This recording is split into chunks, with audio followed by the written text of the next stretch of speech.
एक गांव। उस गांव में बना एक पुराना कुआं और उस पुराने कुएं से जुड़ी कुछ धारणाएं जो ये बताती हैं कि उस कुएं में कुछ प्रेत आत्माओं का साया है। पहले ये कुआं गांव के बीचों बीच था, पर जब धीरे धीरे गांव से लोग गायब होने लगे तो उस कुएं की गहराइयों को भी तलाशने की कोशिश की गई, लेकिन जो भी उस कुएं के अंदर गया वापस नहीं आया। गांव वालों ने उस कुएं को पत्थर डालकर बंद भी करने की कोशिश की, पर अगली ही रात सारे पत्थर गांव वालों की छत पर गिरने लगे। ऐसा लगने लगा जैसे पत्थरों की बारिश हो रही हो, और अगली सुबह वो कुआं फिर से पत्थरों की जगह पानी से भरा था।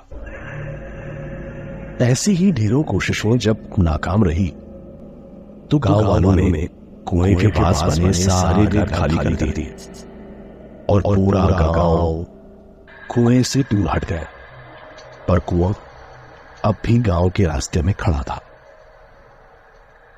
और तभी से शुरू हुआ उस कुएं में मौत का एक अजीब खेल। और तभी से शुरू हुआ उस कुएं में मौत का एक अजीब खेल। कोई है? कोई है? निकालो मुझे यहां से। कोई सुन रहा है? मदद करो मेरी। आवाज उस कुएं से आ रही थी जो वहां से गुजर रहे पवन ने साफ साफ सुनी। शायद कोई उस कुएं में गिर गया है। ये सोचकर पवन उस कुएं के पास चला गया और घबराते हुए बोला, मैं पास के ही गांव का गुलशान, निकालो मुझे यहाँ से, जल्दी करो, दम घुट रहा है मेरा, अंधेरा होने से पहले निकालो मुझे यहाँ से। अच्छा ठीक है, रुको मैं निकाल सकूं। क्या करूँ मैं? देखो वहां पर पास ही मेरी एक रस्सी पड़ी होगी, उसे अंदर फेंको। ठीक है रुको, ये रस्सी पकड़ में आई।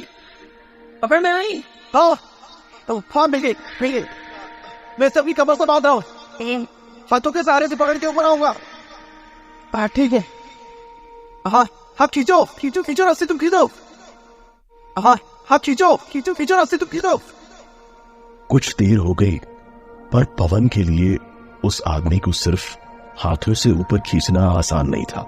नहीं, मैं नहीं खींच पा रहा हूं, और जहां कोई ऐसी जगह नहीं है जिससे मैं इसको बांध सकूं। तुम रस्सी को अपनी कमर से बांध लो और फिर हाथों में खींचो, काफी मदद मिलेगी तुम्हें। खींचो।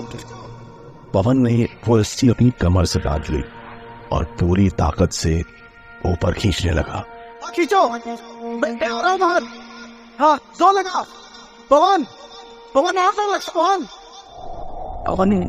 अचानक रुक गया।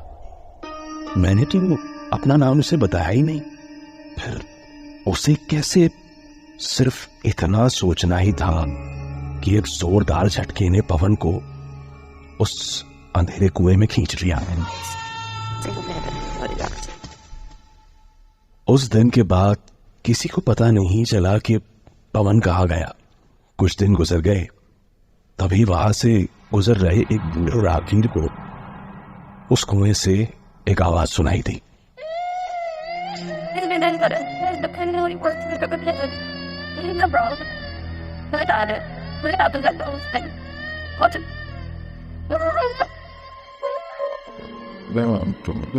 ये किसी बच्चे के रोने की आवाज थी।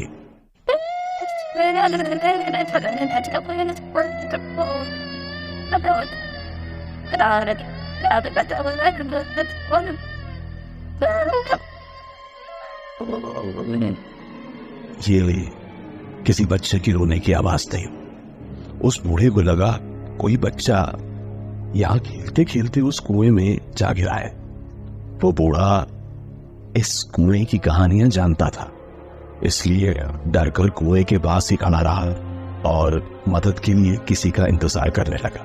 कुछ ही देर में उसे दो राहगीर आते दिखाई दिए। बूढ़े ने उन्हें आवाज लगाई और मदद के लिए कुएं के पास बुलाए। अरे सुनो, अरे सुनो, यहाँ कुएं में किसी का बच्चा गिर गया है। अब मेरी मदद करो उसे बाहर निकालने में। यहाँ कुएं में किसी का बच्चा गिर गया है। अब मेरी मदद करो उसे बाहर निकालने में। बूढ़े के कहने पर उन दोनों राहगीरों ने बच्चे को निकालने की कोशिश की और थोड़ी ही देर में बच्चे को चुप कराकर उससे अपनी कमर पे रस्सी भी बंधवा ली। बच्चे को बाहर खींचना आसान था और आसानी से ही बच्चा कुएं से बाहर भी आ गया। वो कुछ 7-8 साल का बच्चा रहा होगा। दोनों राहगीर और वो बूढ़ा खुश थे कि उन्होंने एक बच्चे की जान बचाई। धन्यवाद बेटा, आज तुम लोग नहीं आते तो पता नहीं क्या हो जाता। तभी एक राहगीर ने कहा, अरे नहीं नहीं, इसे हमने नहीं, आपने बचाया है। हाँ बेटा, क्या नाम है तुम्हारा? संतोष। कहाँ के रहने वाले हो तुम? माँ कहाँ है तुम्हारी? माँ नहीं है। अच्छा, पर तुम्हारे बाबा तो होंगे ना बेटा, कहाँ है? उस बच्चे ने राहगीर को हंसते हुए देखा और उस बूढ़े की तरफ उंगली उठा दी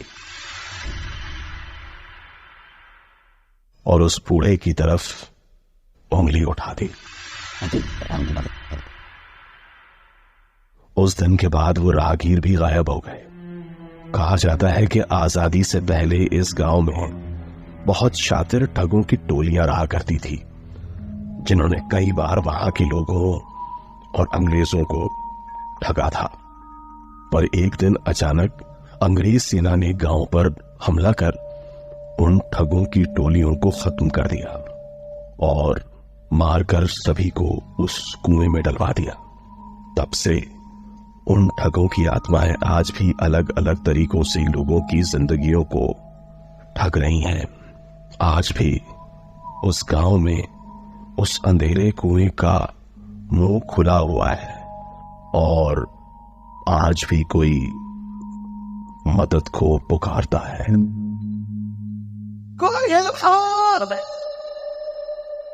कोई सुनो,